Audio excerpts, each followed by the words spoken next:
And welcome back, everyone. Welcome back. Welcome back to our coverage of the HomeStory Cup. HomeStory Cup number 28, Revelation Retake Playoffs Day number 2. We just wrapped up with the upper bracket semifinals, and now we're here in the lower bracket. Oh boy, we're here to determine who's going to be the first player eliminated from our top 4 and who will advance on into that, or into the next round, into that lower bracket finals. Here we go. Against Serral, he had a very hard time. Against Clem, he did have a hard time, especially when it came to the early game. Serral, he was for the most part playing from behind from that early game, trying to recover, trying to catch back up, and was not able to make that recovery.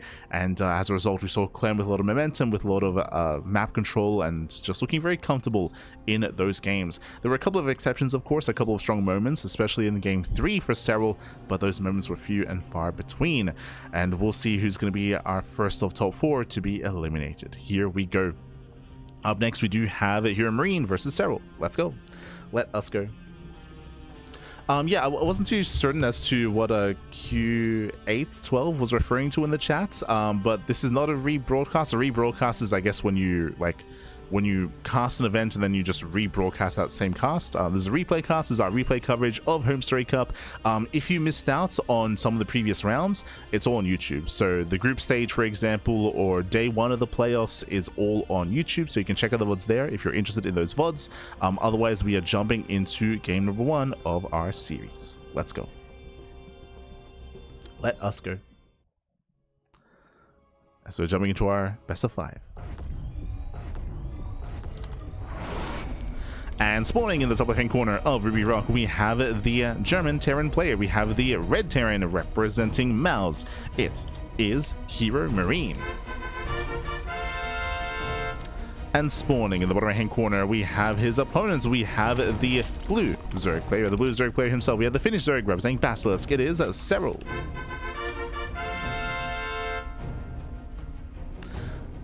Alzera takes my grandson. It was awesome. Oh, let's go. It's great to hear. Great to hear. Great to hear. Again, cherish. Oh, as we open up to Axe Reaper, let's go. But always great to hear. Cherishing these moments, of course. You know, offline events are few and far between nowadays. Whether it's going to HomeStory Cup, whether it's going to SC for All in the Americas, whether it's going to House Galactic Battle over in Poland. Yeah, it's always great to be a part of an event like that. And hope you had a great time. Hope you had a great time. Yeah. Hope some good memories were formed. Good to hear. Good to hear. Meanwhile, we do open up on low ground, 2x Reaper out of Big Gabe. Let's go. So much more aggressive start here from our Terran player. The goal here is to build up into 3 Reapers, is to delay the third base of the Zerg player. This kind of build does work best on smaller maps. Speaking of, welcome to Ruby Rock. Ruby Rock does have a smaller rush distance by ground, so aggression here is favored. So this does allow Gabe to have a boosted aggression here to get across the map a little bit faster and to apply that pressure. Meanwhile, Serral, he will soon confirm the Overlord. The Overlord is designed to scout this, to move in, to confirm the Raxes.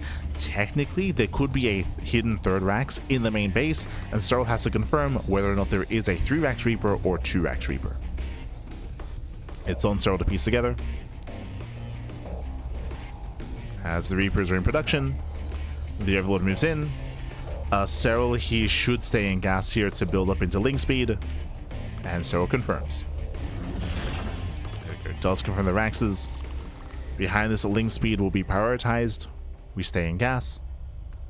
It would be greedy of Serral to go for a 3rd expansion, so he should be staying on 2 bases. We'll see how greedy he plans on being. As the Overlord goes back in, the Overlord, upon seeing the timing of the natural base, confirms that there's no 3rd Rax. So there we go.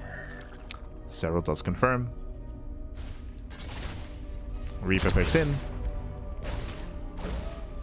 Serral is keeping up. Oh. Yeah, Serral's keeping up. As we mentioned, Serral has no 3rd expansion. That is kind of the norm, as it is very difficult to maintain a 3rd base when up against 2-Rax Reaper. Not impossible, but difficult. And it's on Gabe to just contain the Zerg player for as long as possible. Gabe actually getting a 4th Reaper. Ooh, that is interesting. Usually you stop at 3. But he builds up into a 4th. Behind this, going for a 3rd CC, which gets scattered by the Overlord. Nice scouting by Serral. Most Zerg players, they'll confirm whether or not there's expansion, then they'll back off. But no, Serral, he confirms the greed of Gabe.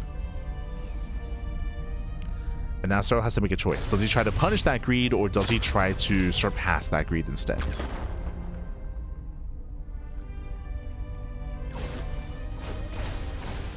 I mean, it's a 3cc 2-on-1 essentially. Of course, the add-ons are going to be exposed, so that can be abused, that can be taken advantage of when it comes to shutting down Stim.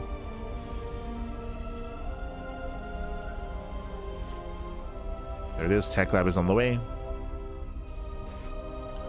Serral is moving out, and can he deny these add-ons? Assuming he commits. Reapers, they make it back home. They're fine. Reapers, they make it back home. And these Reapers, they can now defend the wall.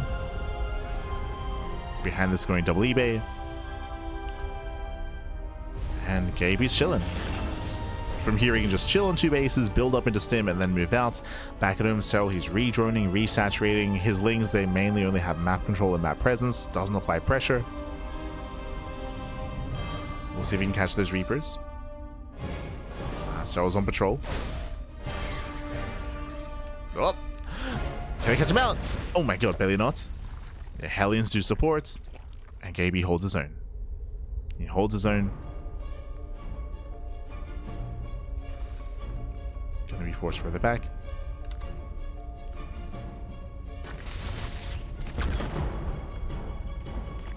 Memories and pictures. Let's go. What's our first? I want to go again. Oh, that's nice. It's good to hear. It's good to hear. And from my understanding, I'm sure there's going to be many HomeStory Cups to come. Many more to come.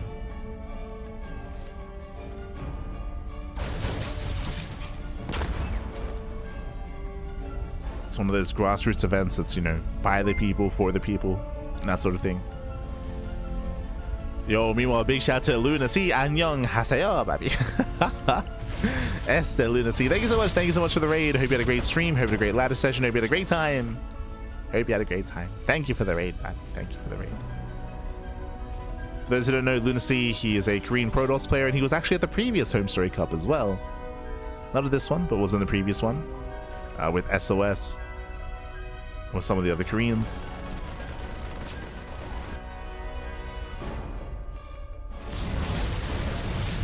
Escape, he actually invested into an extra pair of Hellions. Interesting.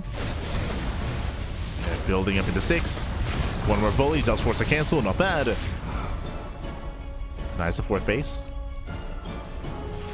4th base is denied, Stim is now done. Gabe can start to be active here with his bio.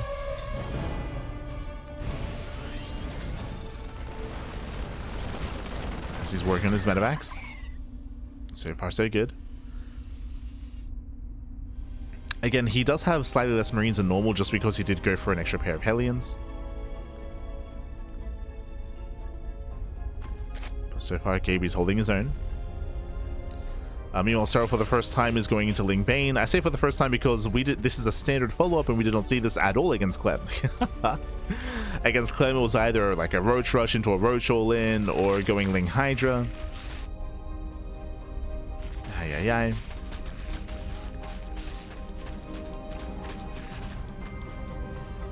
And now we see why he made an extra pair of Hellions, getting up to 4, so getting up to 6 Hellbats. They do morph in, Stim is done. Gaby's pressuring that 4th base. It does pressure. We get some decent splits. Oh my god. Call pickup, saves the Marines, and Serral does hold. So he holds on the defense, he shuts down the Hellbats. Gaby's going to be zoned away. Didn't trade too poorly though.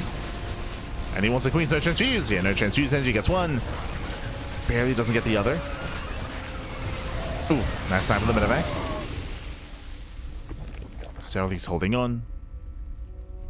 From here, he's got a couple of options. He's embracing Ling Bane and now going for the infestation bit. This reads like Ling Bane into Ultra Tech. Looks like Ultras. As I believe there is no Hydroden. The downside of this style is lack of anti-air. You're heavily reliant on Queens and on Vipers to shut down medevacs. So it can be difficult.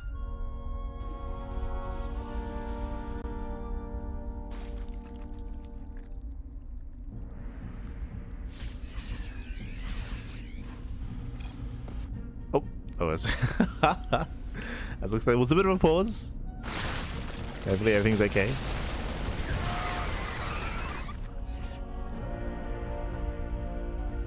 Behind this, Serral working on his hive, as we mentioned before, looking like Ling Bane into ultras.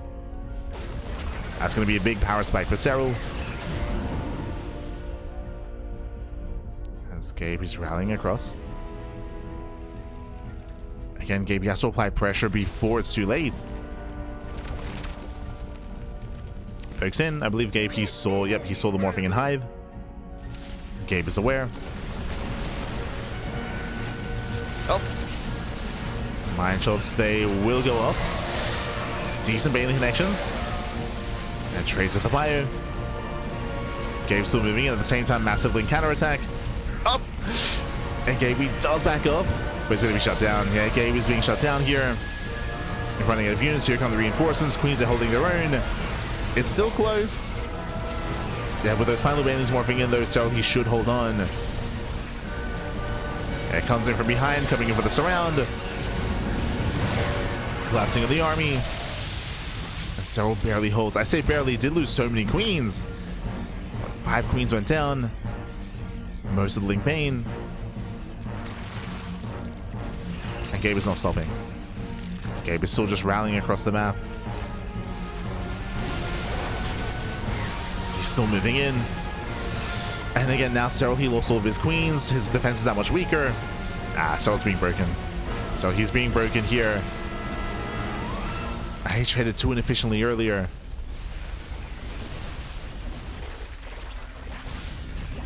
Lost the 4th base. Okay, we gotta keep going. The hive is now done. Vipers are on the way. There is no Ultra Cavern yet. True. No Ultra Cavern. No. As Gabe here overextends. It runs into the army. A bit of a miss rally there from Gabe.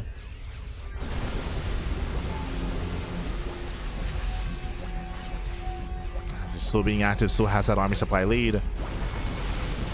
Triple drop into the main. Won't achieve too much damage here. Gets a queen though.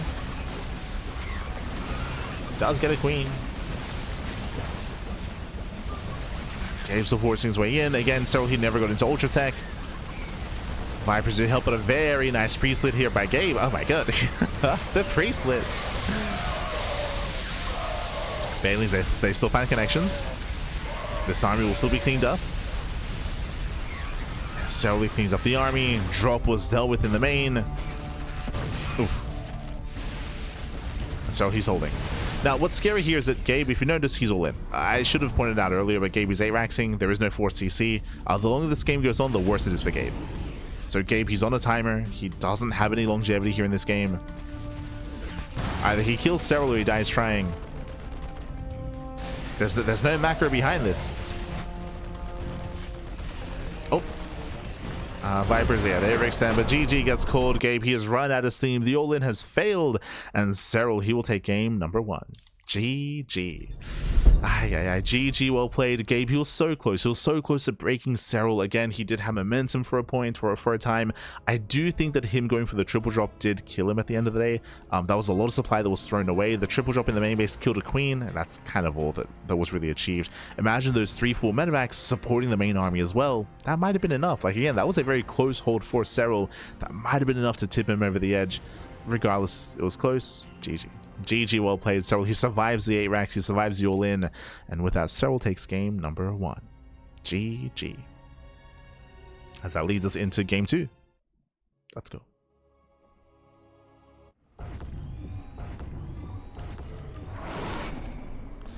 Here we go. This morning in the bottom right-hand corner of Winter Madness, we have the German Terran player. We have the red Terran representing Mouse. Oh, we're seeing Mouse down in the series. We'll see if you can bounce back. It is HeRoMaRinE. And spawning in the top left-hand corner, we have his opponent. We have the blue Zerg player, the blue Zerg player himself, representing Basilisk from land of Finland. It is Serral.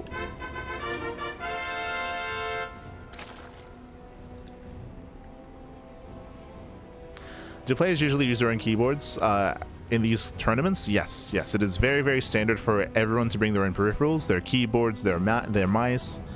Earphones, headsets, like that's typically all like the players that bring all their own stuff. Earphones more than anything.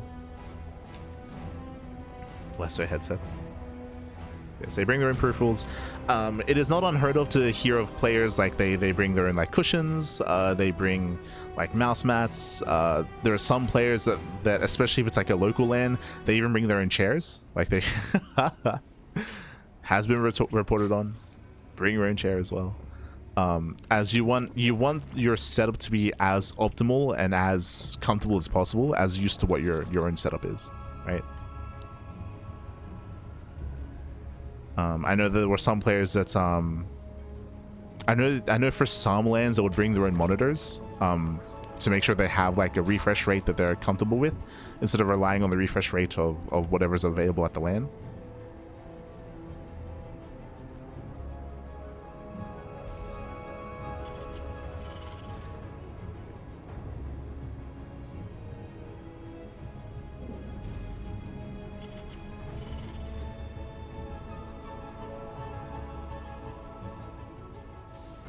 So I had weird things that you see one of the players set up or one of the other players' mice because that's what they used to.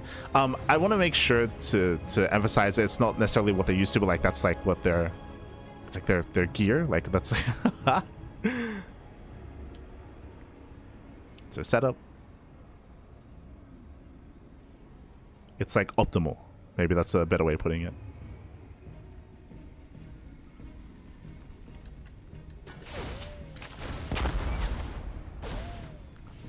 Like I think the word comfort makes it sound a little bit more like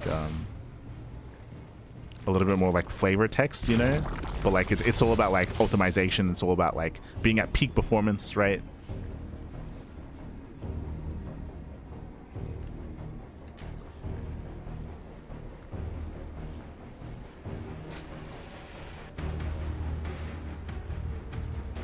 Refresh rate isn't a monitor function, right? I don't think SSD has a refresh rate setting, does it? Different monitors have different refresh rates, and that is something that is influenced even outside of the game itself. Like for example, like I think it was wild. I have a monitor that has like what 144 hertz, but I never used it. I think it was at like 60. I think it was below 120. And fun fact, it was end of last year where I finally decided to try it out, and it plays so differently. I was like, I could not do it. It took me like a month, I think, to get used to the higher refresh rate, but that was wild. Like changing from like sub 100 to 144, like that was insane. Basically, to have extra frames and to have extra smoothness, like everything was moving so fast, so much faster than I'm used to. But there are some players that actually play on a lower refresh rate as well, because that's what they're used to as well. Meanwhile, sorry, I was a little bit distracted. We're going into Blue Flame. Jesus. 3cc into Double Factory into an earlier Blue Flame timing here. Gabe looking to get into some mech. Let's go.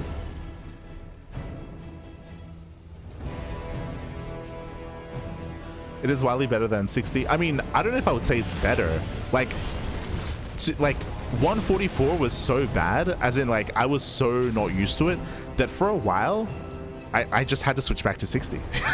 I had to switch back. My micro was worse, my control was worse, my mouse accuracy was worse. But that's only because the mouse was moving faster than I'm used to. Like again, it was too smooth. But as I said, it took me like a month to get used to it. Like it took me a while.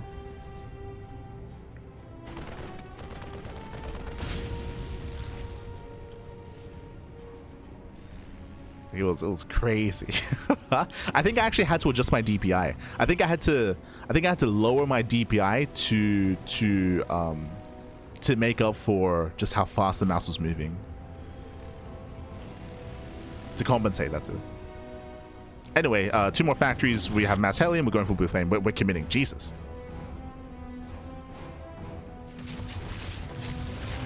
Here we go. Yeah, it does commit in. Behind this, there's nothing to defend. There's no Lings. There's no Roaches. That's Serral. His pants are down. Yeah, the pants are down. Drones are getting roasted.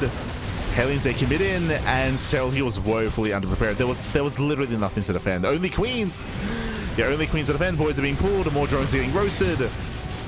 Losing up to 14 workers. This could have been worse. This could have been 2 full mineral lines going down.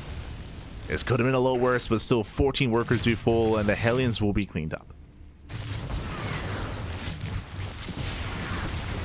Okay, Hellions will be cleaned up. So he does eventually defend. Oh god, oh, I spoke too soon. I spoke too soon, Patty. 27 drones, 28, 29 drones go down. Critical damage across the map. Serral, he has no economy. Yeah, the economy is down in the gutter. Serral, he never scouted the main. He never scouted the main base. He was playing blind, playing in the dark. That's why he was caught with his pants down. Serral, he never saw what was going on. And then bam, mass blue flame Hellion. Ay, ay, ay. Este Serral. So again, was just resting on his laurels a little bit here, making some assumptions as to what Gabe was up to. Now he confirms the mass mech that's coming his way, and Gabe has he does have momentum. He has a momentum. He has a map control, building up into battle mech. Let's go.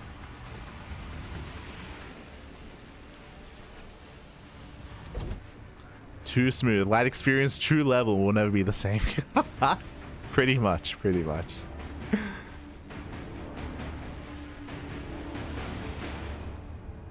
But like I was struggling with that switch.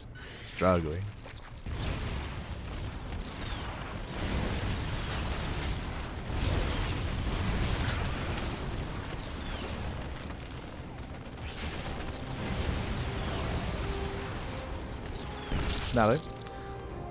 Now Ling's attempt to run by. Back at home, Gabe he defends.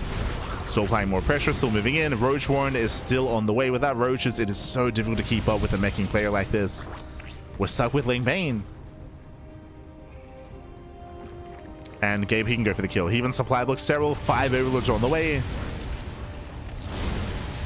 Gabe, he's making it up, Packy. He's making it happen. As he rotates over, catching out more Bailings. Cyclones, they rotate over towards left-hand side, going for the expansion, going for the hatchery. Can he snipe it? Can he get the hatchery? 2 more volleys. Oh my god. Yeah, 4 pacers down. GG gets called, and HeRoMaRinE ties up the series 1-1. GG. Whew. GG, well played. Gabe, he does have the series. Again, winding it back, Gabe, he did go for a cheeky build, went for a standard opener, going 3 ZZ before Starport into a very fast second factory into Blue Flame. And unfortunately, as you saw, Serral, he did not scout the main base. He had no idea what was going on. So he was just chilling, droning up, building up his queens, a handful of lings, and was woefully unprepared for that Blue Flame timing just because he didn't see what was going on. Didn't scout, didn't realize, was caught with his pants down. GG. GG, well played. With that, Gabe, he does fight back. We have a back and forth. We have a series, and we'll see who takes a lead in this best of 5. Let's go. We're going to be loading into game 3. Going to be loading into White Rabbit. Oh, here we go.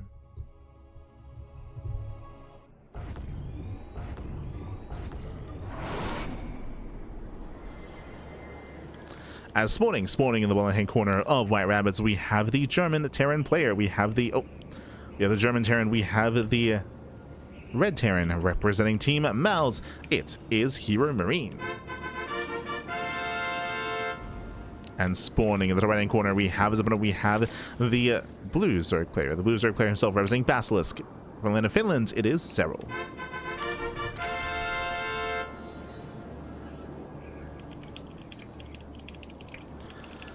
Hold on, there's an example of that. Is it 250? Yeah. I remember, fun fact, because I was drawing from an event that actually occurred. It was a couple of years ago when the very first 240 hertz monitors were coming out. I remember it was special. It was Juanito special. He actually was bringing his monitor, his 240 hertz monitor, to, I believe it was the GSL qualifiers. I believe it was the GSL Code A qualifiers. This would have been pre-COVID. I think it would have been pre-COVID, again when the monitors were first coming out, because it was so new. Like PC LANs, PC cafes, tournaments, they didn't have them, right? They didn't have them. They had like the more standard, like 144, 165 hertz refresh rate monitors. And especially he brought his own monitor. And I remember because this was at GSL, because it was in South Korea, I believe they were sharing the monitor. I think he wasn't the only one that was using it. I think he also gave it to, did he give it to Scarlet? Or maybe sort of, but like some of the other like Team Unity like housemates, they would also like try it out as well. But, like that was happening, for example.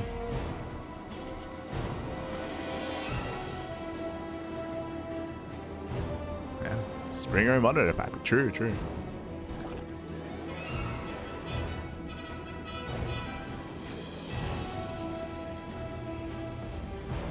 For now, though, as we settle in. For now, we're getting into Game 3. Welcome to White Rabbit. White Rabbit is a larger map of the map pool, larger map, longer rush distance by grounds. Because it's a little bit larger here, and because of what just happened last game, I can't imagine that Gabe will go for the same build. He was able to catch Serral with his pants down, for sure, 100%, but typically you don't want to rely on that. At this level of play, Serral, he's one to now be more adamant about scouting, to be a little bit more paranoid about what's going on, and to actually check the main base and confirm what Gabe is up to. So for now, third CC before starport. This should lead into either a starport or a Rax, not a second factory. I'm not saying that we'll never see mech again in the series, but I'd be ill-advised to do it 2 games in a row. But we'll see. We shall see.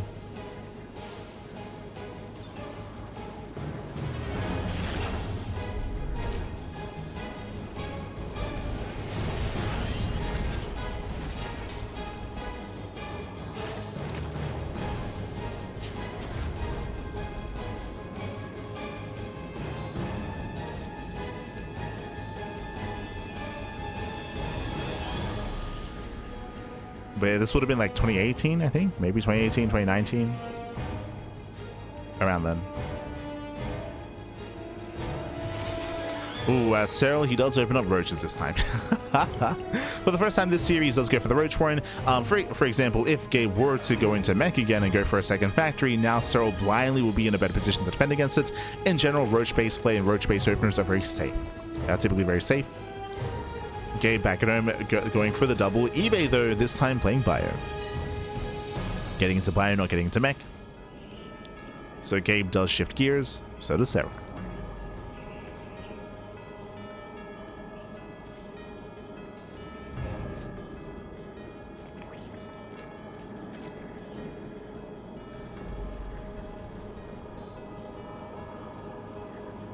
So we have our initial roaches on the way. From here, Serral's going to be joining, saturating, building up.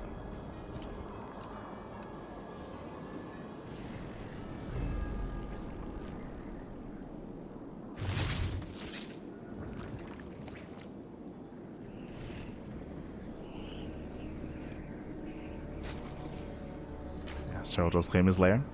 From here, building up to his lair, joining up, saturating. Again, just going for a safer start, a safer build. Roaches are revealed. Gabe now knows. And Gabe, he should be able to gain map control with his bio, with his drop play. The downside of opening up roaches like this is it's a very immobile composition. So a fast Terran player like Clem, for example, like can take advantage of Serral. We'll see if Gabe can kind of meet that as well. He's up to the task, baby. So it's the starports, building up into stim. Still just poking in, denying creep. No major dives, no major commitments. Now from here, Serral has a couple of options. He can go roaches into Roach Ravager Ling Bane, into the mid-game composition. He can go roaches. He can try to skip Banelings and go straight into Ultra Tech and go straight for the Hive. Speaking of, yep, there it is. Infestation bit, that's for the Hive Tech. So this should be, the end goal should be Ultras. This is a bit of a greedier style. If you remember who popularized this, that was Shin. Shin popularized this back in DreamHack Dallas. It was DreamHack Dallas early last year, early 2025. It was roaches into Baneliness, into Infestation, into early Hive, into Ultra Rush. And that's going to be the big power spike for Serral. And the pressure's on Gabe to try to stop Serral before he can get there.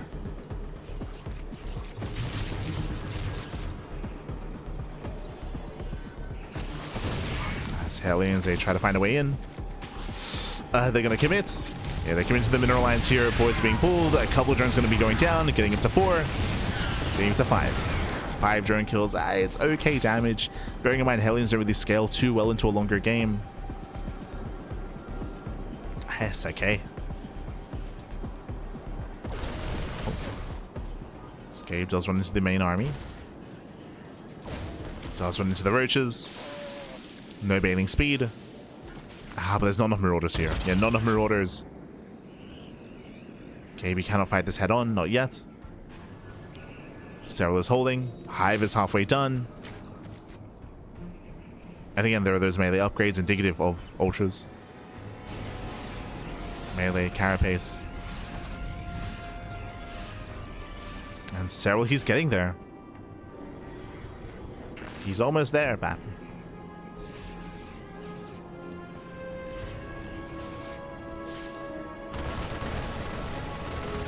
On the one hand, Gabe, he could not push further on, he couldn't break the main army, but I mean, there are other bases that are a little bit more vulnerable, that are vulnerable to drop play. We mentioned earlier that that's where roaches are at their weakest, is defending against drops. And here he goes. And there goes Gabe.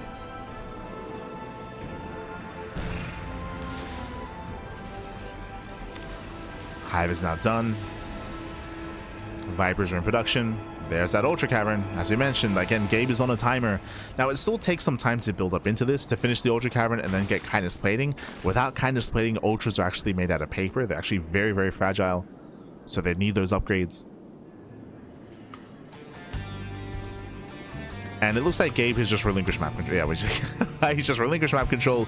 He's throwing down 2 more CCs, planetaries, turrets, sensor towers. He's fully turtling up.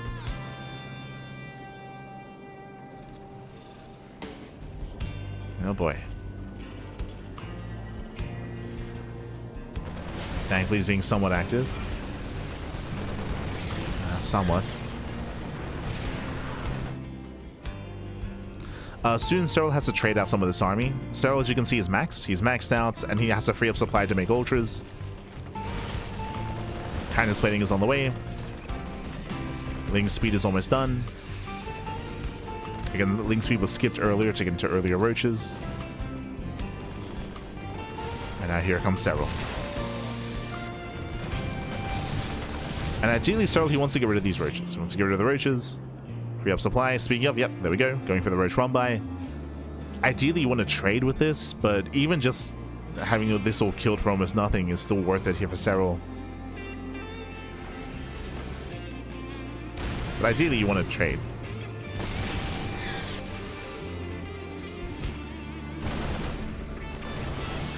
Serral coming in from behind, setting a first round. And he's getting caught out.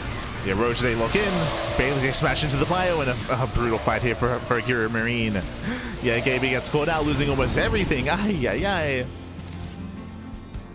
Yeah, Gabe's army crumbles. He should not have been out here. He was aware of the roach positioning as well. He knew he was gonna get surrounded. And suddenly, Serral, he can pop off. Serral, he can commit. Again, there's not really much of him to defend. But Serral is calming down, getting a Spire, waiting for his upgrades. Still no ultras. Jesus, going for the Doom drop instead. Okay, sure, why not? He's going for the Doom drop.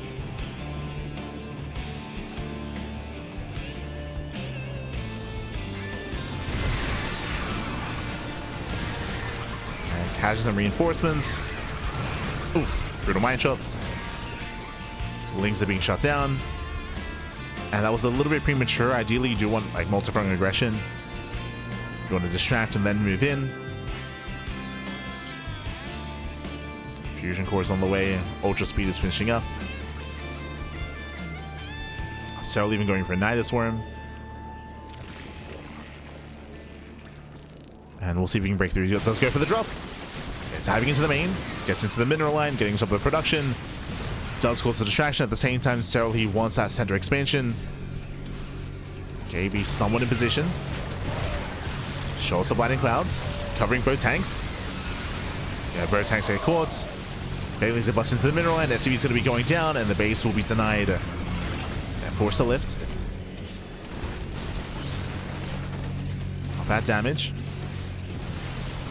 And as Serral throws away roaches, throws away Lingbane, now we finally have ultras on the way. Not that many though. Like Serral's bank wasn't amazing. So only a handful of ultras.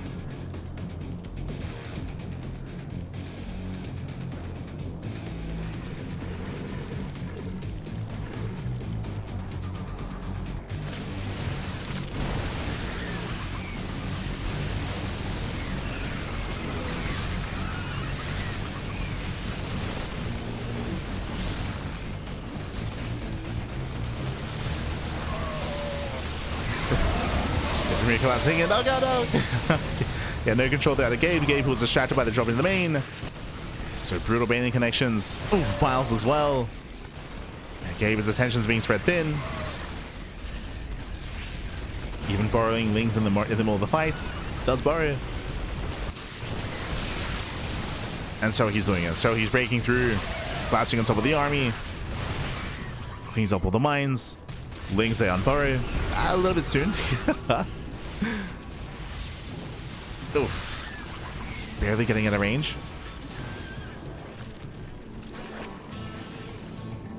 That barely slips away. He's on 4 ultras, soon to be 6. Building up to 6 ultras. Here there's no defensive setup, there's no planetary. Planetary still on the way. No tanks, no mines.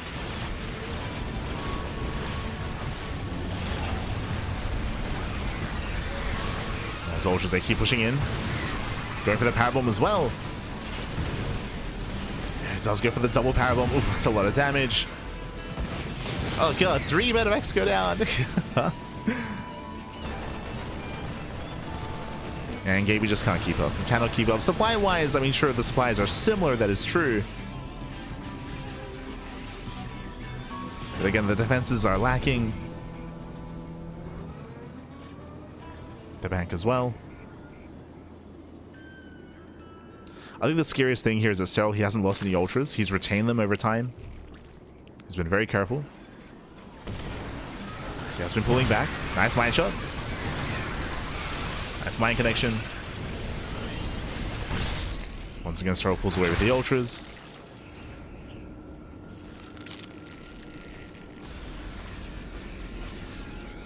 Now, at least Gabe has gone into Liberators. There aren't that many, there are only 2. So it needs more time. It needs more time to build up more Liberators, more Ghosts. Gabe's army is still not quite there. He's maxed, that is true, but the army supply isn't quite as efficient as it could be. One army is not quite like the other. As Gabe has 0 Ghosts and only 2 Liberators, so his anti-Ultra army, it's not quite there. Has a decent chunk of Marauders. Here come the Lightning Clouds. Covering both tanks. Both tanks get caught. Ultras, they get into the mineral line. Massive Bailey connections. Oh no! The army clumps up. Bailey's, they pop off. The base goes down. And Gabe, he breaks the triangular third. He breaks the 5th base. Nidus into the main.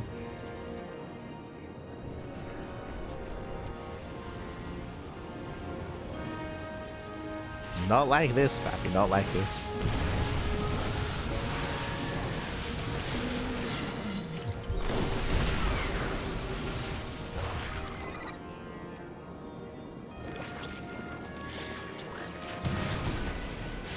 Did he lose 1? Yeah, he lost 1 Ultra in that fight. So in this game, period. 1 Ultra went down.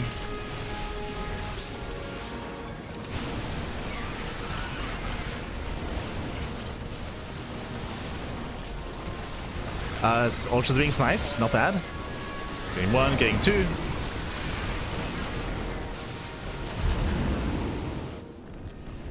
As is the most entrenched position that Gabe has, actually. Liberators, Planetary, Tanks, SimCity, Choke Points. This is maybe the worst place to push into. This Gabe is set up. Takes a good fight. Oof. Yeah, catching out 2 more Ultras. Again, better engagements recently here from Gabe. Better fights, better engagements, sniping another Ultra. Again, these positions here are more open. So we gotta calm down. Gotta calm down, pal.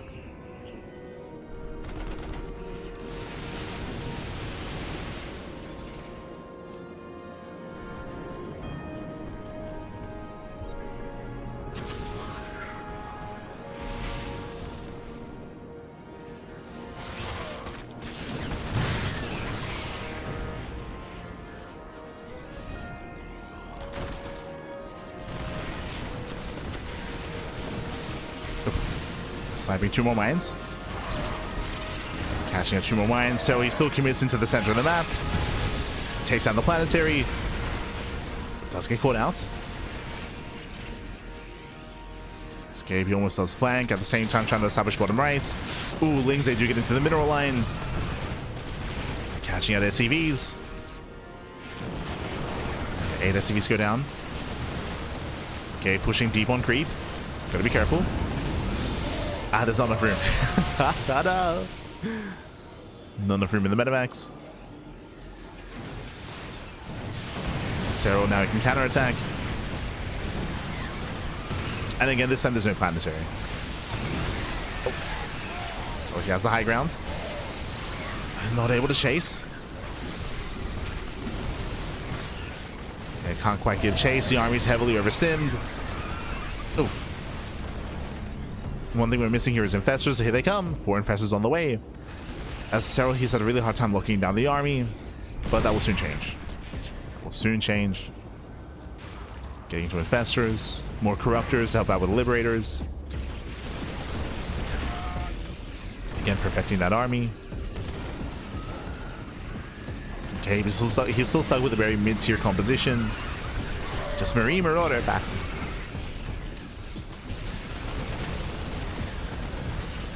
And hey, he's holding his own. Did get a fresh base. Has that fresh expansion. Infestors are revealed. Okay, he has to respect it. Ooh, fungal on the medevacs. And medevacs getting caught out.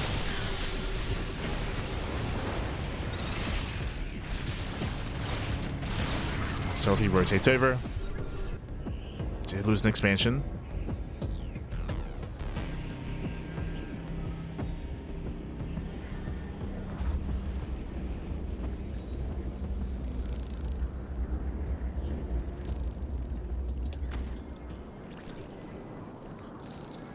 Did lose the base. Serral collapsing in. Not the most important base here for Gabe. It's all good. Yo, will we ever see a ghost? Do we do we have an academy? Nope. Never mind. No academy, no ghosts. Gabe just trying to brute force it with Mass Marine Marauder.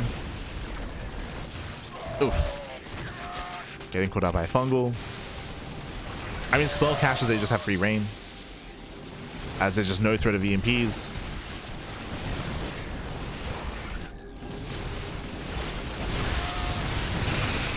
There's no threat.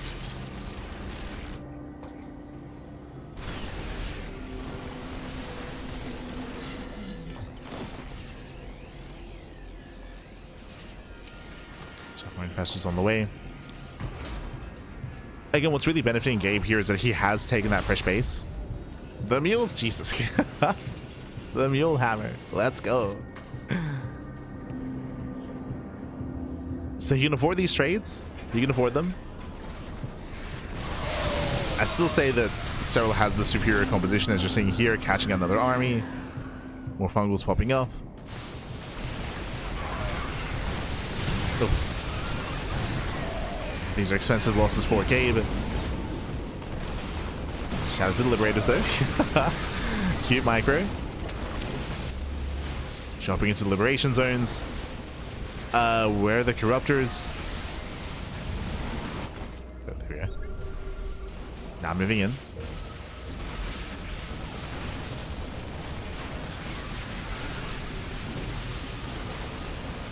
Again, a bit of an awkward engage here from Serral. Did bleed out a lot, actually. Okay. Oh, the infestors! Oh my god, getting caught out. 1 fungal lands. Yeah, it barely does land. Infested didn't get punished. Nice fungal here on the medevacs. Oof. Okay, plummeting in supply. And he's got to respect those fungals. Has to respect them.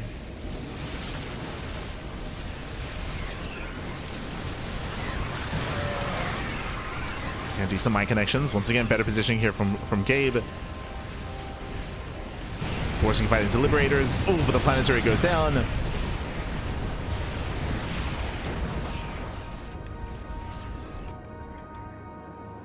Serral trading well.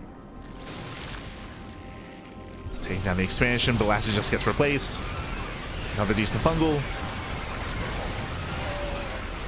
That's trying to break through. Nice spread here by Gabe. He spreads well. There's still no good answer here for the Ultras, though. Oof. And Serral, he holds. Serral, he does hold on. Doesn't have another fungal. Gabe's still just rallying. Yeah,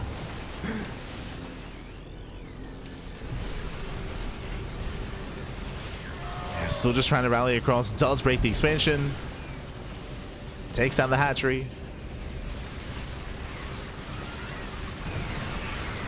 It feels like Gabe has been like basically all in for the past 10 minutes. It's been crazy. Where he's refused to take up. Still applying all this pressure, and he has been trading relatively efficiently, that's true. But, oh god, that might have just been it. Gabe, he plummets 70 supply. Now he has no bank. He'd only do this for so long. Only for so long.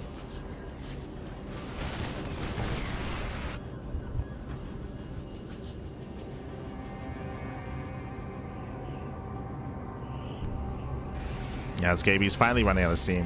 Took a while. Did take a while. It was crucial that he got his bases up and running so he could just keep up the momentum, but... And now he's out of it. He's run out back. As he's kiting his heart out. Again, this is the final army here for Gabe. Bailey's coming from behind. GG gets called, and Serral, he will take a 2-1 lead in the series. GG. Whew, GG, well played. Impressive play there by Gabe to survive for as long as he did on a mid-tier army. I would have thought that he would have run out of steam earlier than that, but again, he got another base, right? He got a 6th base up and running, he got another expansion, and you could definitely argue that Serral, it took him a little bit too long to get into Infestors. Once we saw Infestors come into play, once we saw Fungals pop off, like, Serral was taking much better engagements, much better fights, but it did take a while for him to really get there. Same with, like, the Spire, and same with the Corruptor tech as well. So Gabe, he was able to pull off that composition for a little bit longer, but only for a little bit longer. Again, eventually got outscaled, eventually got outtraded. GG. GG, well played. Whew, an intense game nonetheless. Very intense. As Serral takes the lead and we are loading into 10,000 feet for game number 4. We'll see if Serral can close it out. We'll see if Gabe can force the ace match. As we load into one of the smaller maps of the map pool, 10,000 feet. Let's go.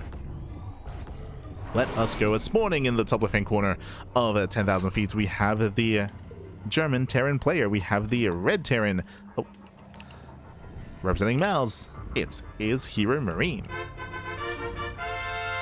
And spawning in the bottom right-hand corner, we have his opponents. We have the Finnish Zerg player. We have the blue Zerg representing Basilisk.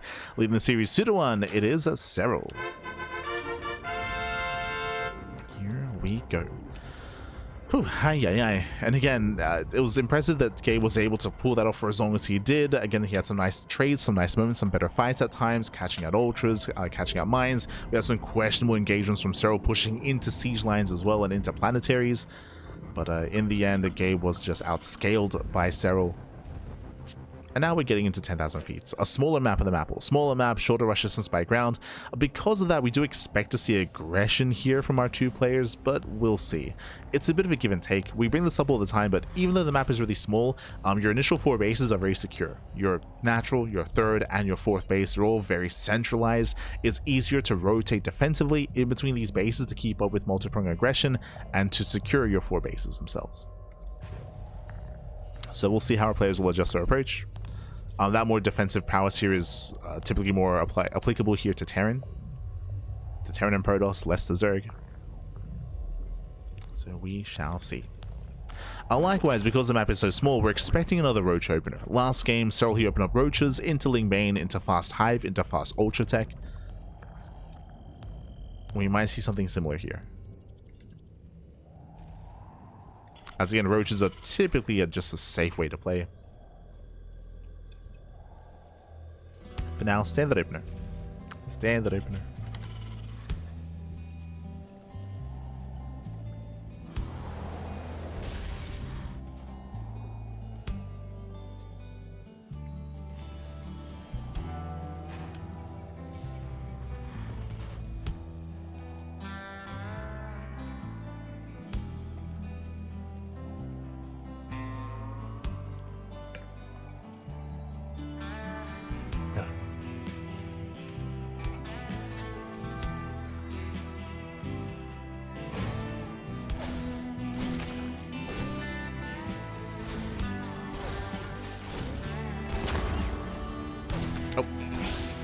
Reaper, let's pick in.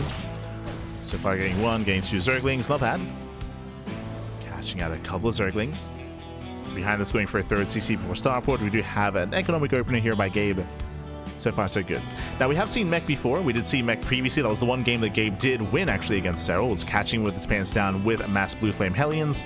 Do we go into Mech again here? I wouldn't be opposed to it after skipping a game. But we'll see. Eyes are on the SCV, and it is going to be a 1-1-1. Never mind. So 3 CC Banshee out of Gabe. Everything looking standard. Technically from here we could go for like a Fusion Core follow-up and go into BCs or something crazy like that, but off of a 3 CC opener it should just be standard.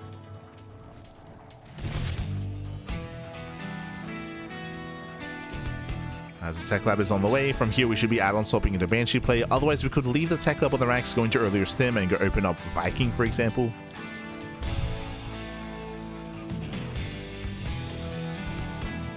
Gabe has some options, but he's going for the add-on swap. Does go for the swap.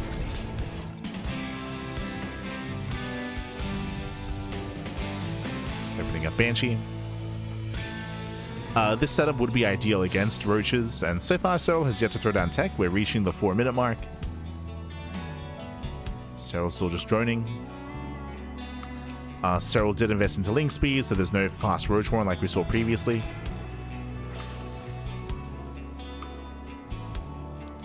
So far, it looks standard. Most likely there first.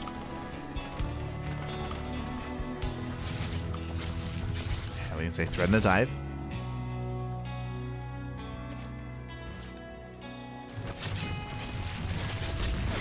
And that dive so far, so he keeps up.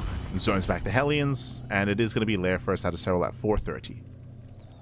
So opening up Lair first. Now this can still lead a couple different ways. Oh, hello. That's not Stim. Oh, okay, never mind. Might have been a mistake. I was like, are we going for like a Hellbat push with Marauders? What's going on? Never mind, Concussive Shell is cancelled. Now what I was about to say here going into the lair is we have options. This can lead into double Evo Chamber, into double upgrades, into Link Bane. It can lead into a fast Hydra Den. We did speak on this, I think it was in game 2 or game 3. I think it was game 3. With Serral going into mass Hydra. Oh my god, it's gonna be mech though. Yeah, 2 more factories gonna be thrown down. Serral with DC. That's why. Under attack. He was faking the upgrade. Oh no. Not again, baby, not again. Hellion's gonna be surrounded, but that's why he was getting Concussive Shell. It was a fake out.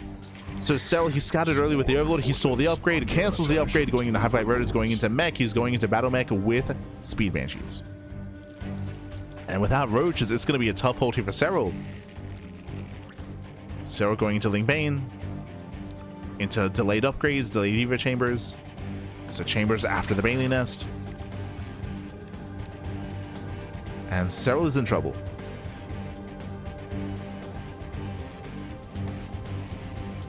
Question becomes, how long does it take to realize what's going on? Serral with his lair. Oh god, he's taking up. Oh no. So it looks like Serral, he's going Ling Bane into Ultra. Fast Infestation Bit into Fast Hive. He might make some safety infestors. But again, without roaches, Serral, his army's just gonna melt. It's not just without roaches. You can pull off Ling Bane Hydra against Mech. It is possible. There it is, Roach Horn. Yeah, he throws down the Roach Horn. What did he see? He saw nothing. That's a tell. He saw nothing on the ground. That was a tell. There should have been bio. There should have been something. So thankfully Serral has time to build up his roaches. It's late, but it's better late than never. Changing spots to Mass Hellion. So Serral, he confirms. Blue Flame is almost done. Getting Deja Vu, but this time there is some Link main to defend. Yeah, Gabe, he does not find a way in. Ooh. Losing a Hellion. At the same time, Triple Banshee into the main. And Triple Banshee does slip in. Scouts the Roach Warren. Catching a Queen. Oof. Yeah, Queen goes down. Did he cancel the infestation bit? Oh, he did not. Okay, pit is done.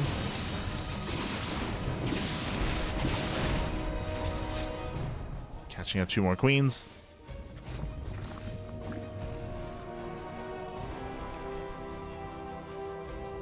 Hellion setting it for another dive.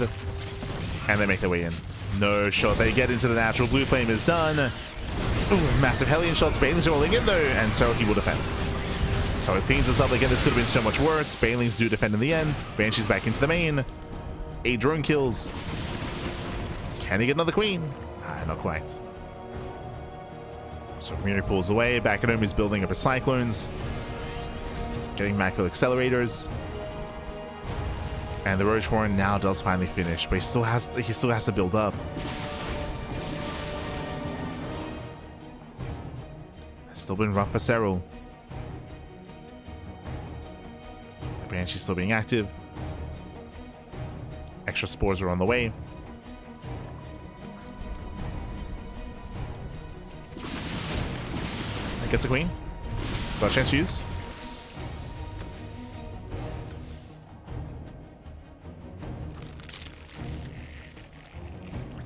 From here, the game is slowing down. On the one hand, yes, Serral, he's on a high drone count, but he had to redrone. Like, he had to resaturate, he had to redrone. He also had to scramble for a defense. He bled out a lot of Link Bane. Serral, he can stabilize.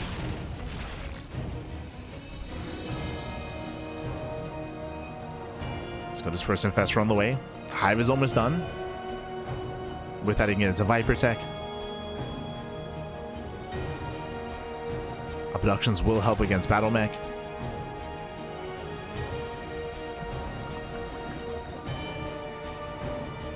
Oh, okay, never mind. Rushing to the Greater Spire, okay. I mean, that's a way to do it. Rushing into Broodlords. You have my attention, Serral.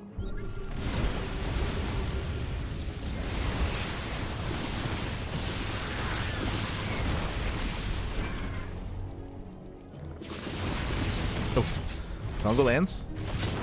And nice Fungal catching out two Banshees. Not a bad catch out of Serral.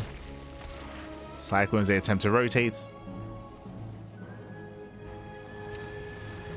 So he has another Fungal. He has 1 more Fungal, soon to be 4. As there's 3 more Infestors on the way.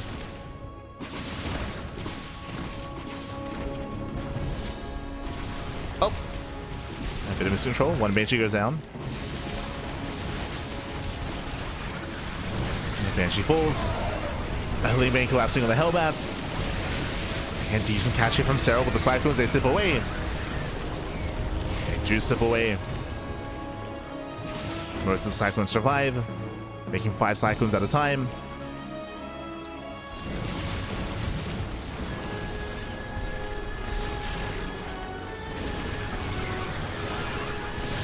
Yes, you do catch some of the army. Decent Fungal.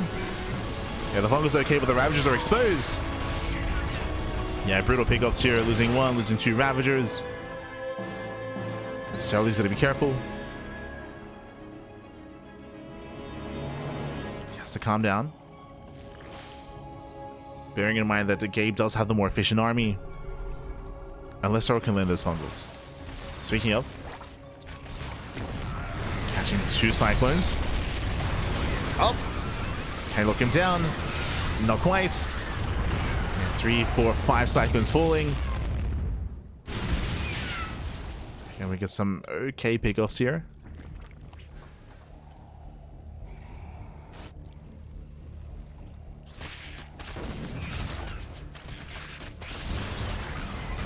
These things, they attempt to counterattack. This is giving Serral more time. What army is he working with here? So he's working on +1 flyer attacks. Still no corruptors. But he's getting ready for them.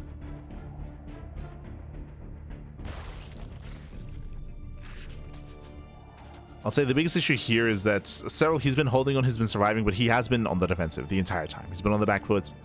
So Gabe, he's also on 95 SCVs. He's got a healthy economy. And he's playing mech as well.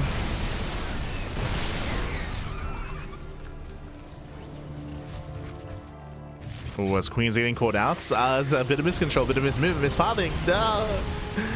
They'll get 1, 2, up to 3 Queens. Steps to neural. As once again, the Queens are off of creep. Okay, nice distraction. Queens, they get away.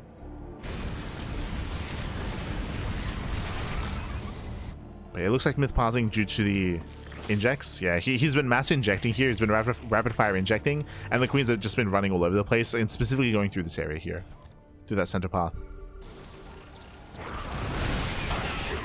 Decent neurals. Catching up 3 cyclones.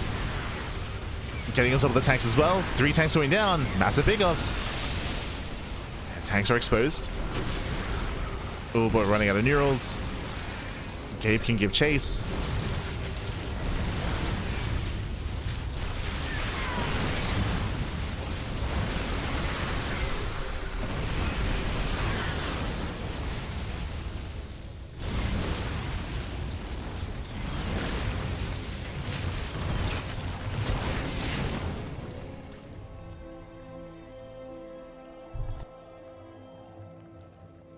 Yes, Gabe does hold his own here behind this. Finally, what do we have? Broodlords. Broodlords, they finally morphed in. There's 6, 7. Okay, 7 Broodlords. They're going to be pushing forward. We have 6 Infestors. Ooh, 1 Broodlord gets caught out. Oof. So from 7 down to 6. That doesn't bode well. Okay, already switching into Vikings. Does confirm the Broods. And Gabe takes a lead. At this point, Gabe, he has a better mining, as we mentioned before. He has a better economy. Typically, the Zerg player needs these center expansions. It's center right and center left. Without them, the Zerg player is behind. And Gabe, he just has to fight for those bases. As we enter the late game, has to fight for those expansions. Nice catch on the tanks, though. Gets 2, 3. 3 tanks go down. But again, this is a battle for those center bases. It's going to be cancelled, going to be denied. Doesn't lose any Cyclones.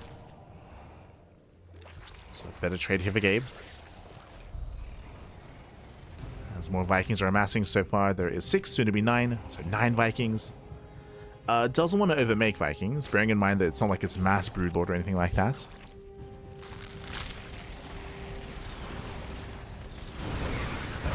we got more lock-ons. How about a trade against the Link Bane? Can I get the lock-on? Not quite. Oof. Have any Thors been mixed in? No. No Thors. A little bit concerning. Gabe ensuring there's no base on the center right. Clearing up creep. Doesn't quite land the armor shred.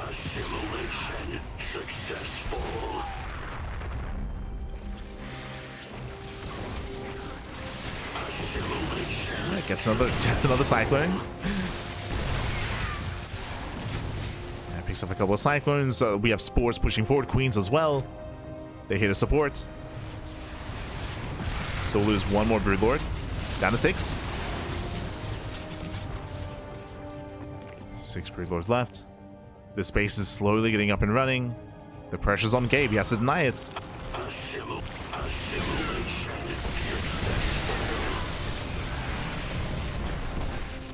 Otherwise distracted. Mining is underway.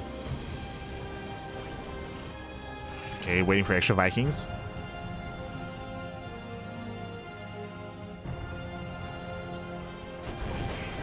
So now it's distracted. May lose the tank. Barely not. Cyclones still asserting themselves here on the right-hand side.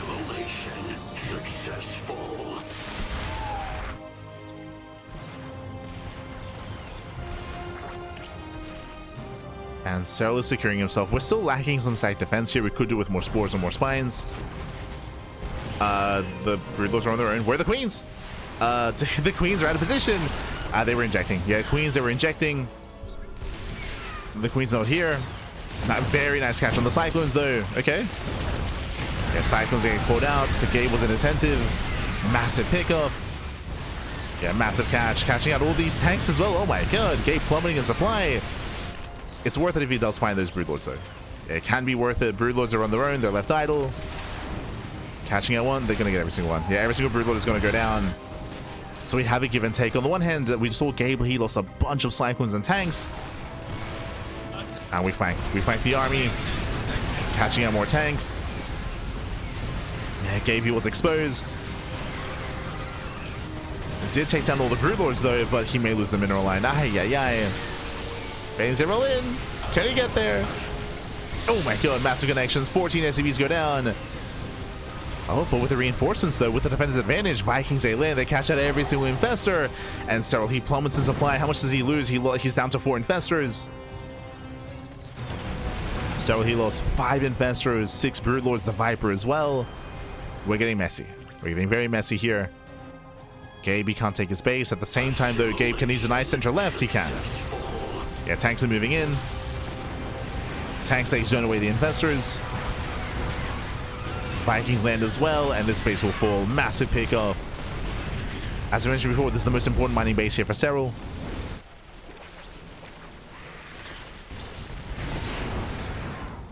Gabe comes out on top. As long as he also denies center right. True. He's heading his way over. That's a lot of infestors. On the one hand, we have a lot of infestors. There's nothing else, though. Like, there's barely any Ling Bane. There's barely any Roach Ravager. Pure infestor cannot hold its own. Not against a siege line like this. Tanks are pushing forward. Getting within range of the center mineral line. Okay, I like that he rotates here towards the center instead. Where Serral wasn't as set up.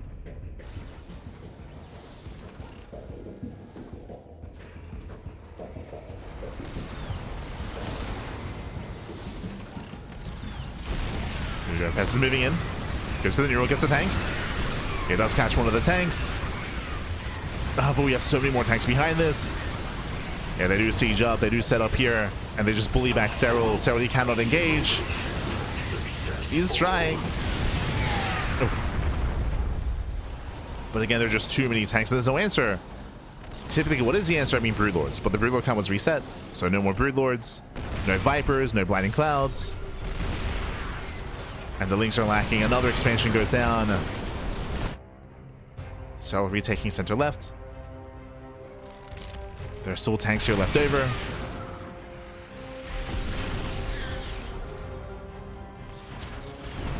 Gabe is moving in. Nice catch on those reinforcements. Lings, they committed to a run by OK. Trying to catch tanks, trying to catch cyclones. Nice run by Serral. Oh. Falling on the Vikings. Parabomb as well. Nice splits. And you can see here we're rebuilding those Broodlords. So getting back into Broodlord production. 5 more Broods on the way. The Viking count is quite low. 6 Vikings, they're low on HP.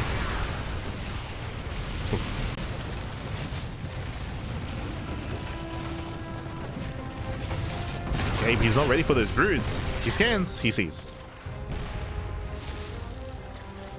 Does spot the Broodlords. Oof, losing a Viper. Now making more Vikings. At the same time, center left goes down. That's all that matters. And here come the reinforcements. Queen's getting caught out. No transfuse. Yeah, no transfuse, losing all 3 queens. HeRoMaRinE trying to go for the kill. Ooh, Liberators a stack. That was 2 Liberators going down.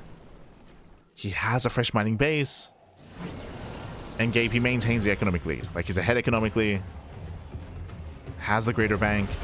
Serral is still struggling. Oh, but he's refining and he's building up his Broodlord Infestor composition. He's getting there. Right now he has limited anti-air though. And more Vikings should be coming. Yo, speaking of, Nero's the Vikings. The Wilds. Ooh, gets one. Again, it's a battle of the sky. There's what, 3 Vikings left over.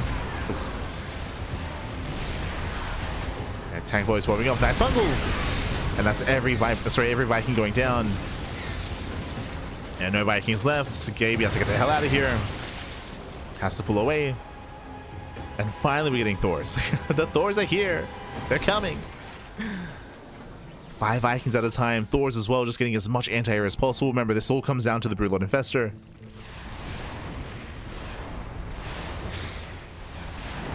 Oh.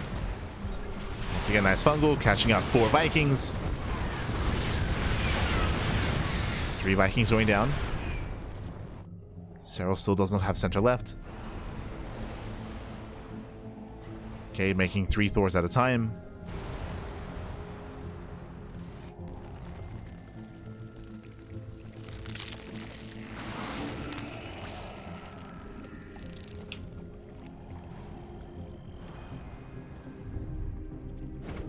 Okay, he's just freeing up supply.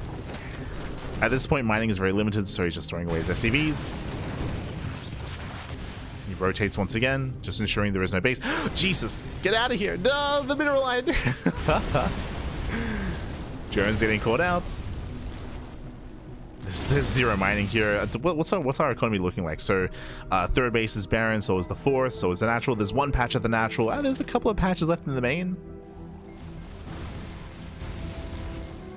But again, the economy here is looking very barren here for Serral. He's on a 2-base economy. 2-base economy.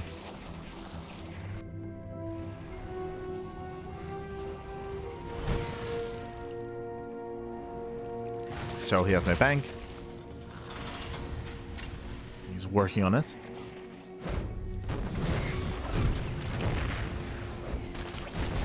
As Gabe is just throwing in more CVs. Gabe is getting at this point into a super maxed army.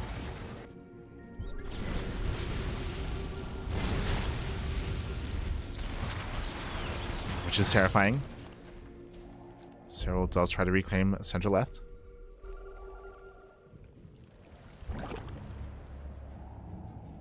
He's built up to how many? 14. Jesus, 14 Broodlords. 14 Broods and 9 Infestors. Does catch a Thor. Forcing friendly fire. Cave coming in from behind. We'll see what he can find. Oof. Yeah, it trades mainly against Lingbane. Speaking of Lings, speaking of Failings. Now getting a hatchery, okay. Guess expansion.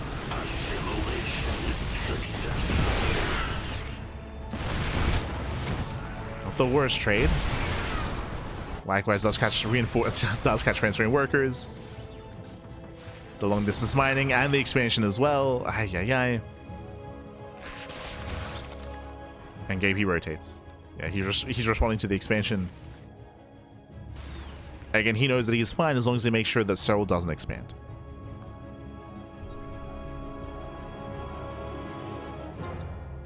And the Broodlords are out of position. They're out of position. Again, there's a very immobile army here for Serral. I think the best course of action would be the base trade. As in, Serral, he will lose center left, but to try to push into center right. But it might just be too late at this point. Yeah, too late to counterattack.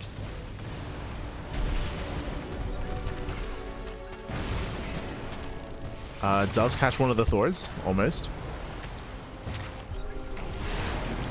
Does end the Neural. Mass Fungal here on the Vikings, not bad. The Powerbomb as well. Ooh, does split in time.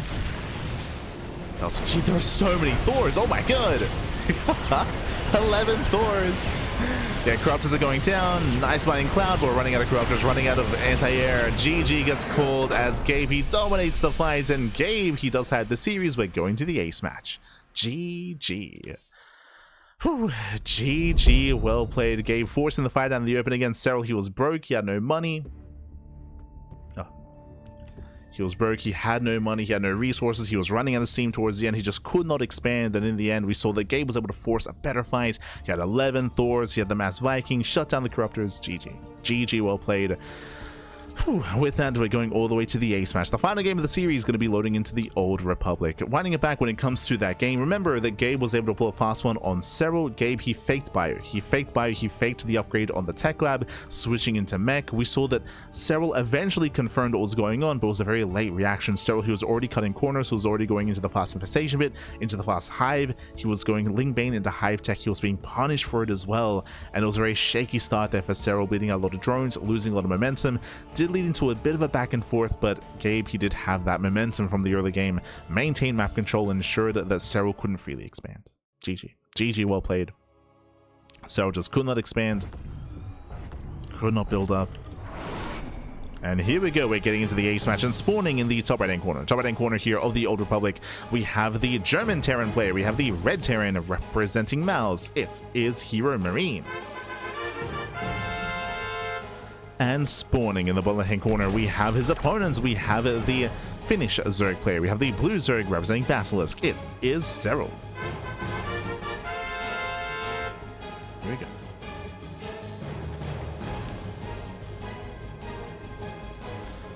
Whew. Hi, hi, hi.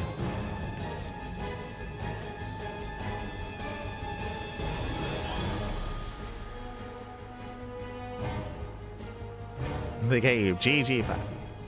Yeah, so far in this series, the games that Gabe has won, both of them he's been able to fake out and catch Serral with his pants down with mech, right? I think it was game 2, if I recall correctly. Game 2 was Gabe going into Mass Blue Flame Hellion and hiding it and then catching Serral with his pants down.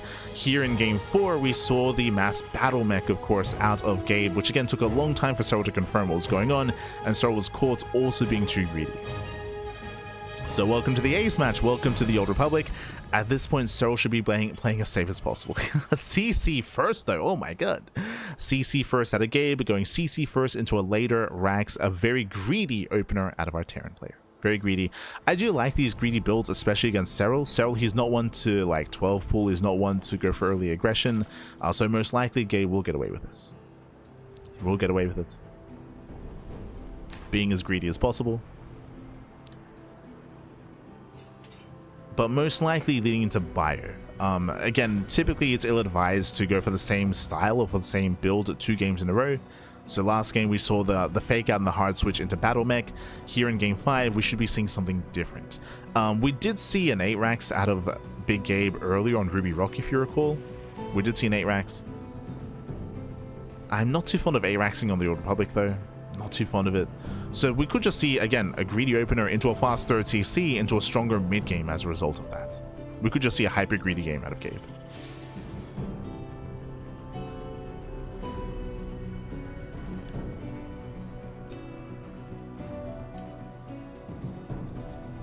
And if Serral's too passive and too pensive and too defensive, then Gabe can get away with it.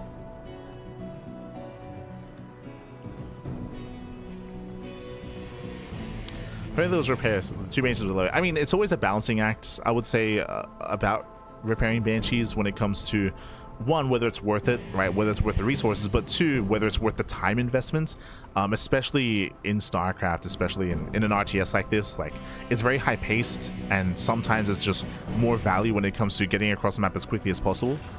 It's mech, by the way. Let's go. So CC first interacts into a second factory behind the first. Jesus, getting up to triple factory this early on. Oh my god. Okay. So really strong early timing here. Lings they poke in. So far, they've only seen the add-on swap. That is normal. That is standard. Overlord is coming in from behind. And do we actually scout the main? Nah, he will. Oh, he could try to go further in. Yeah, the Overlord does not. Safety Roach Warren out of Serral though. Okay. Does go for the safety Warren. So he doesn't confirm, but because he hasn't confirmed what's going on, he's playing it safe this time, which I appreciate. Again, considering that twice now in the series he's been punished for not having a Roach Warren, now is the time to get a Roach Warren.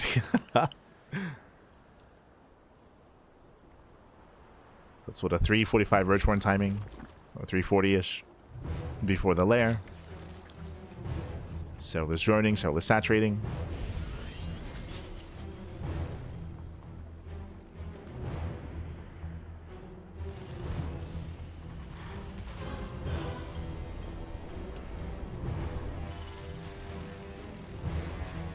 And Serral even gets safety roaches.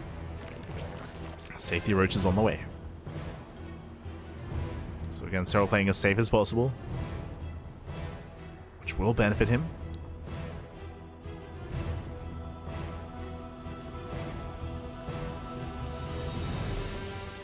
Oh, Jesus. The drones line up. Drones line up. That's going to be 4. That's going to be 6 drones going down already. Ay, ay, ay. 9 drones going down. Critical damage. Getting up to 11. 11 drone kills. Crazy damage early on. Yes, there were defensive roaches, but they were out of position. He has to counterattack. He has to do something across the map here. Gabe takes a lead. He takes a lead, man. Does spot the counterattack. Does spot the roaches. So he backs off. So he's joining up behind this. He's trying to fake aggression, trying to feign aggression. And Gabe is going double starport. Wait, what? What is happening? What is going on? Double starport, double Banshee production, I would assume. Double Banshee. Technically, this can lead into a fusion core into BCs, but that would be insane. It's got to be double Banshee play. Overseer goes for in. Overseer confirms the mech. Forces under attack. Does not go further behind the main though. Here come the tech labs. So it is just going to be mass Banshee. Roaches are getting called out. Gabe has momentum. Serral is supply blocked. Yeah, brutal supply block here. Queens are going to be going down as well. Limited transfuse. That's the one transfuse we have available. Ooh. Okay, gets a cyclone, gets one. Doesn't quite get the other. This might just be too much. Yeah, this might be too much. Queens are going down. Hellions, they bust into the mineral line. Gets 2 more queens. Drones are getting roasted. This might just be too much. 10 more drones. 10 more drones, baby. Ay, ay, ay. Again, the size of the map is working against Gabe here. He's trying to reinforce, but it does take a long time here to get across the map. Hellions are deflected, and Serral holds. Whew. Okay, Serral, he does hold on. It's a shaky, a messy defense here from Serral, but he is holding. Behind this, Gabe, he is now getting his 3rd. 4th CC is on the way. Building up his mass Banshees, making 2 at a time. Getting into speed. Getting into Hyperlight Rotors. He needs a little bit more time.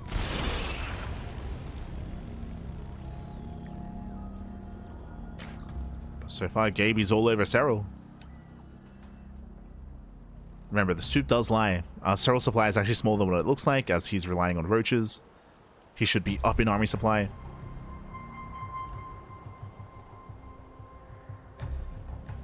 As his drone count has been suffering.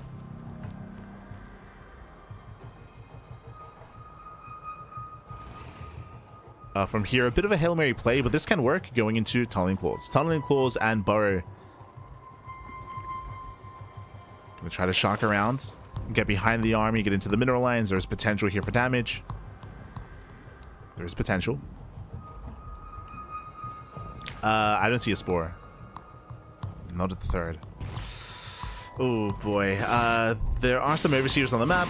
Banshees actually go for the main army. Okay. Yeah, they chase down the roaches instead. They're still getting value.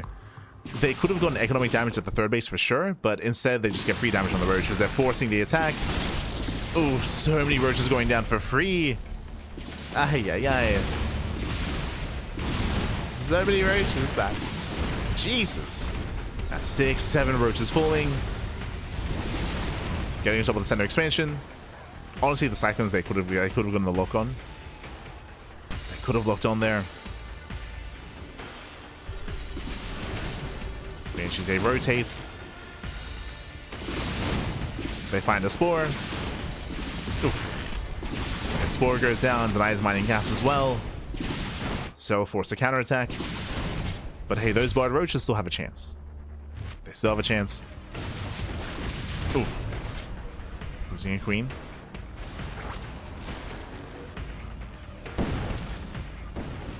It's a lot of Roaches. Serral coming in for the flank. Does Gabe notice? Does he notice? He doesn't. The Unburned comes in from behind. Not bad. He had to surround his real. Cyclone's going to be going down. Yeah, Gabe gets caught. He gets caught out.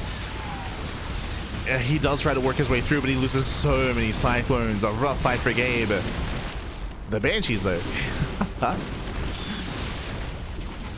Oh, the Chain Pungles. Catching up the army. Ooh, getting one, getting two. Three Banshees. And Gabe pulls away. Gabe pulls away. And again, that was a very strong fight for Serral. He was able to get us around and catch out 7 Cyclones. They're losing a lot of momentum. Gabe, he's stuck at home. And Serral now has time to breathe. He has room to breathe. He can now expand. He can drone up. If it wasn't for that surround, then things would have gone much, much worse. This Gabe is not slowing down. Going for the Hellbat drop. So let's go. It's 2013. Going for the Hellbats. They're not going to be sent away. Meanwhile, Serral is taking up. We have the Hive. We have the Spire. Once again, Serral, he's getting ready for Broodlords. That's going to be the end game for Serral. Planetary's not quite done. SCVs are going down. More Tunneling Claw Roaches. Yep, Tunneling Claws are revealed. Scan on the right-hand side. Yo, Gabe is on top of this. He sees. Oh.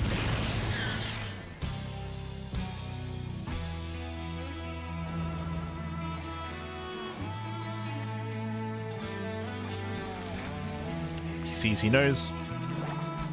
Nice split against the Fungal. Jesus. The splits, baby. It's crazy. Once again, avoids most of the Fungals, just forcing out extra Fungals here. That was what, 5 Fungals being thrown down. There's 2 Fungals left. So many were wasted on the Banshees. And now he commits. Other 2 tanks are exposed. Tanks are going down. There's still a Fungal left over.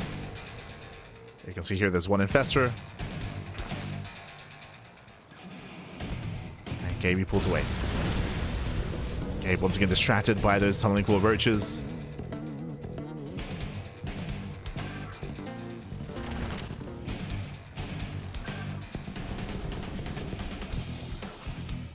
Once again, they're just being as annoying as possible. Just being used as scouting, okay. Scouting for rotations. Tanks a little bit late to siege. Files they catch up 2. 3 tanks go down. Yeah, there's not many Cyclones here, but the tanks, they hold their own just barely. Yeah, messy engage here from Gabe. He's just trying to carve out the center of the map. Banshee thrown away. How many Fungals? There's soon to be 5. It's 5 Infestors. They're regathering energy. They're looking decent. That's the first new roll.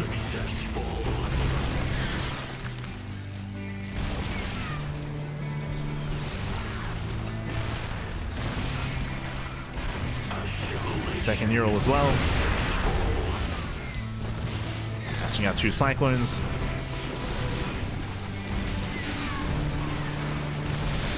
So he's going to commit out. He commits. He's going to try to break out here. Does neural one of the tanks. Files out another. But there's still a solid siege line here. Jesus, there are so many tanks. Serral's being bullied back. He's being bullied at this point. Liberator has arrived. Gabe pushing further in. Balze catching out 2. Yeah, 2 tanks were sacked. Liberators as well. And there's no buffer. Yeah, there's no buffer in the end. So he does clean this up, but just barely. Cleans up all the tanks. Serral holds. Again, these reinforcements were just too late. Just too little too late. Likewise, a little bit too many tanks and not enough cyclones. As you saw here, the Cyclone Hellion is crucial when it comes to just buffering for the tanks and supporting them. Tanks on their own are fragile. Especially when they stack up like this. Jesus. But again, it might just be too much. Serral, he has no bank. He's been trading too poorly. The center base goes down. GG gets called, and Serral, he is broken. Gabe, he will claim the series 3-2, knocking Serral out of HomeStory Cup. GG. Gabe. GG, well played. Gabe winning every game with mech, actually, every single game. Once again, though, I should reiterate that the first 2 times were a surprise. He was able to catch Serral and blindside him with his mech. Here in game 3, it wasn't a surprise. Game 5, I should say, the third game. It wasn't a surprise that Serral, he was able to scout this earlier on. He was able to be a little bit better prepared. A little bit. I'm still thinking about that first Hellion dive. Remember, the first dive of Hellions killed so many drones. Even though Serral had a safety roach horn, even though he had like 4 or 5 roaches available outside of the natural, he was outside of the natural, he was not at the third, he missed the Hellion move out, he missed the run by, and critical damage was dealt early on. If you remember, Gabe did take a massive economic lead early, and he maintained that lead. If you remember, that's why Serral had to go into Tunneling Claws. At the time, we did mention that Serral was behind, and a Hail Mary play for Serral was Tunneling Claw roaches, to be able to go for some backstabs and go for some run bys and get into mineral lines. But as you saw, he barely dealt any damage with those roaches. There was one big moment where he surrounded the cyclones, when he killed 7 cyclones in the center of the map. That's true. That was the only moment that Burrow really came into play. Outside of that, he didn't really deal any critical economic damage he was hoping for. In the end, he was spotted, he was seen, he was scanned, and he was shut down. Again, only really having that one big trade in the center of the map. Outside of that, he was on the back foot. He was struggling after all those economic losses at the start of the game. GG. GG, well played. With that, congratulations. Gabe, he does claim the series 3-2. Very impressive play here out of Gabe. To be able to break through, to be able to shut down Serral. And to make it into the top 3. Very impressive. Very impressive. Gabe being Serral is massive, 100%. Like this is an upset for sure. This is an upset, but it's really important to, even though this is an upset, it's important to be aware of how the series played out. Again, Serral, he was punished for a lack of scouting, a lack of information multiple times in this series, right? As we mentioned, the first 2 games that Gabe had won, they were by surprise, right? Where Serral, he was woefully underprepared for mech.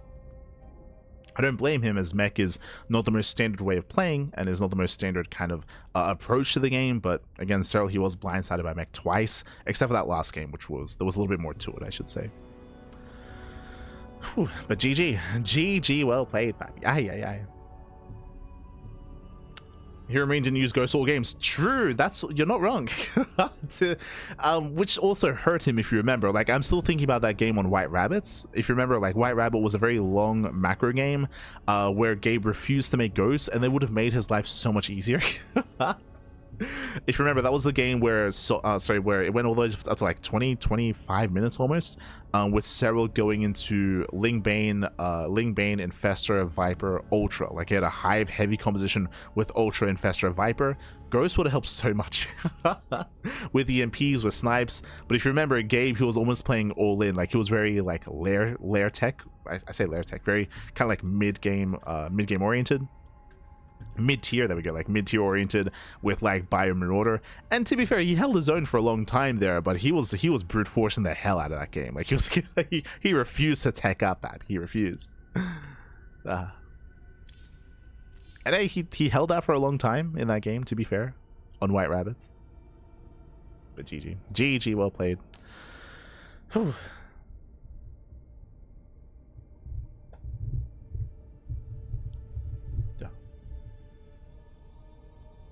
Terran doesn't even have to go out of the way to scouts. I mean, Zurich has always been the reactive race, to be fair, but I should also emphasize as well that there are ways to be aggressive, but Serral isn't really that kind of player. Someone that has been embracing that more has been Raynor as of late, and of course has been Solar. We've been seeing a lot more all-ins out of both Raynor and Solar. We've been seeing a lot more diverse play, but there are aggressive ways to play ZvT, but Serral isn't, again, he's not that kind of player, especially specifically in this matchup. He's a little more macro oriented. I say that, to be fair, if you remember, Serral did attempt to all-in Clem in their previous series, so maybe it's opponent's dependent. Maybe Serral was a little bit overconfident going up against Gabe and believed that he could play more standard against him. But if you remember, Serral, he went for a Roach all-in twice against Clem. Like, so I guess I kind of have to eat my words a little bit, emphasizing that Serral, he has shown that he's willing to be aggressive and willing to all in, but again, it does feel opponent dependent there. He did that against Clem. He did not mix it up against Gabe. Again, he was a little more reactive against Gabe than against Clem. But I would imagine it's because Serral is less confident against Clem in a macro game. I would imagine. But regardless, GG, well played. With that leads us into the rest of the bracket. Here we go. So we have our final bracket here for the end of the broadcast. In the end, Showtime took down Gabe 3-1 to make it to the upper bracket finals. Clem took down Serral 3-0. So we have Showtime versus Clem in the upper semis, sorry, in the upper bracket finals. Meanwhile, we have Gabe waiting for the loser of that in the lower brackets. Crazy, that'd be crazy. So again, very, very, very nice result there by Gabe to bring down the best Zerg player in the world. Very, very impressive. GG, well played. And yeah, maybe he might inspire some more Terrans out there to play mech, which is concerning to me. Gabe, what are you doing, man? What are you doing? Why are you showing all the tools to the Terrans out there, papi? Aye. Oh no, I'm afraid to ladder, papi. I'm afraid to ladder. But we have a top three, and we're going to be wrapping up the broadcast for the time being. We'll be back tomorrow with the upper bracket finals, lower bracket finals, and grand finals. We'll be wrapping up those 3 remaining matches tomorrow. That'll be the plan. That will be the plan. Otherwise, thanks for watching. Thanks for tuning in. We do appreciate it. And I hope you all enjoyed yourselves. Hope you all had a great time.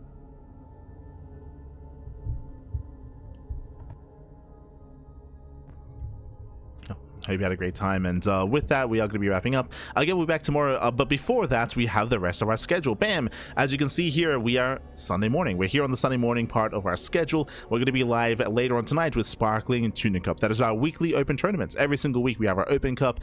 This is the equivalent to the Wardy TV Monday or the Monday Night Weekly, for example.